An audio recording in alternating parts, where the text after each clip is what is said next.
Breaking news, BPL না খেলে big ব্যাশে খেলবেন রিশাদ, বিসিবির সবুজ সংকেত। বিস্তারিত দেখুন পুরো ভিডিওতে। দর্শক, বাংলাদেশ প্রিমিয়ার লিগ বিপিএল এর আসন্ন আসর না খেলে বিগ ব্যাশে খেলার জন্য অনাপত্তিপত্র চেয়েছিলেন রিশাদ হোসেন। ক্যারিয়ারের উন্নতির জন্য এমনটা চেয়েছেন এই লেগ স্পিনার। তার চাওয়ার প্রেক্ষিতে বিগ ব্যাশের পুরো মৌসুমের জন্য অনাপত্তিপত্র এনওসি দিয়েছে বিসিবি। বিগ ব্যাশের সর্বশেষ আসরেও ড্রাফট থেকে রিশাদ হোসেনকে দলে নিয়েছিল হোবার্ট হারিকেনস।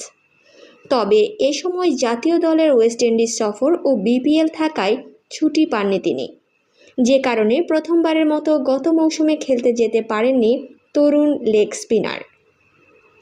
তবে বিগ ব্যাশের আগামী মৌসুমের জন্য রিশাদের উপর ভরসা রেখেছে বর্তমান চ্যাম্পিয়ন দল হোবার্ট। দলটির হেড অব ইন্ডাস্ট্রির দায়িত্বে থাকা রিকি পন্টিংয়ের পরামর্শে মূলত তাকে দলে নিয়েছে ফ্র্যাঞ্চাইজিটি।